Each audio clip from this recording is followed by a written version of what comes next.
দেৰগাঁৱত চোৰে পুনৰ চলাইছে তাণ্ডৱ। এইবাৰ দেৰগাঁৱৰ স্মৃতি পথাৰৰ সমীপৰ বৃন্দাবন নগৰত চুৰিকাণ্ড। প্ৰয়াত আৰক্ষী বিষয়া শাৰদা প্ৰসাদ ৰাউতৰ বাসগৃহত চোৰে চলালে লুটপাট। ঘৰত কেইবাদিনো ধৰি গৃহস্থ নথকাৰ সুযোগত চোৰে সংঘটিত কৰিলে চুৰিকাণ্ড। বৃহস্পতিবাৰে স্থানীয় লোকে দৰ্জা ভঙা দেখি ভিতৰত প্ৰৱেশ কৰি ঘৰৰ ভিতৰৰ সকলো আলমাৰী সামগ্ৰী লণ্ডভণ্ড অৱস্থাত প্ৰত্যক্ষ কৰি আৰক্ষীক খবৰ দিয়ে। বাসগৃহটোত দেৰগাঁও আৰক্ষী উপস্থিত হৈ ইতিমধ্যে তদন্ত আৰম্ভ কৰিছে।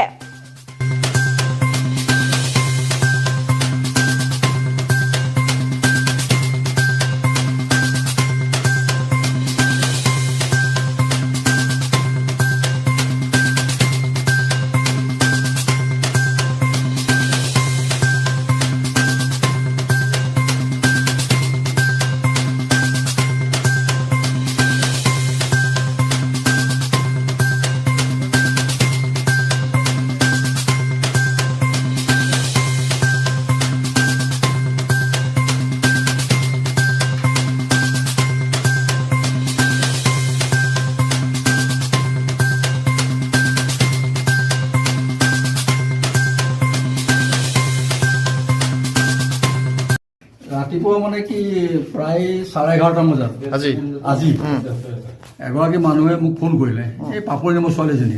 তাই ফোন কৰিলে বোলে আংকুল আহকচোন, আমুকৰ ৰাউতৰ ঘৰ বোলে বুঢ়ী ঘৰত দৰ্জা খোলা আছে, কিবা হৈছে চাওঁচোন আহক। তাৰপাছত আমি আৰু ডাইৰেক্ট থানালৈ গ'লোঁ। দুজন এখেতো ৰিটায়াৰ্ড CDI, ময়ো ৰিটায়াৰ্ড CDI। তো দুইজনে আমি থানালৈ গ'লোঁ, গৈ পেলাই CI ছাৰৰ লগত কথা পাতি পেলাই এই চিয়জ দাস ঘৰ ভাঙি থৈছে ন? ঘৰবিলাক লুটি পুটি দেখিছে। দৰ্জা ভাঙি দিলে? দৰ্জা ভাঙিলে নে খুলিলে নাজানো আৰু কেনেকে খুলিছে। আৰু এই গডৰেজ চব ভগা? গডৰেজ ভগা, কাণ খোলা, সেয়া আৰু। এই এখেত ঘৰ কাৰ ঘৰ আছিলে এইটো? এইটো শাৰদা প্ৰসাদ ৰাউত। শাৰদা প্ৰসাদ ৰাউত। হয়। তেখেত কি আছিলে? তেখেত ইন্সপেক্টৰ ৰিটায়াৰ্ড আছিলে। আৰক্ষী হয়। তেখেত এতিয়া নাই আৰু? তেখেত ঢুকালে আজি প্ৰায় 12 বছৰ হ'ল নেকি। আৰু তেখেতৰ পৰিয়াল মানে ফুৰিবলৈ গৈছিলে? তেখেতে পৰিয়াল ফুৰিব গৈছে। তাৰপৰা এইফালে গিলৰ ফালে জুমি চালো। জুমি চাওঁতেনে কি হ'ল, হেৰি তলাটো খোলা আছে, দৰ্জা তলা খোলা। তাৰপৰা দেখিলো ড্ৰয়িং ৰুমখনো খোলা। তাৰপৰা মই গৈ পেলাই আমাৰ বোৱাৰীজনীক ক'লো, বৌ ঘৰ বোলো দৰ্জা চজা খোলা আছে দেখোন। তাৰপৰা তাই কৈছে বোলে কালি দৰ্জাটো বন্ধ আছে, আজি কেনেকৈ খোলা থাকিব চাওঁগৈ বুলি তেতিয়াহে দেখিছোঁ আমি।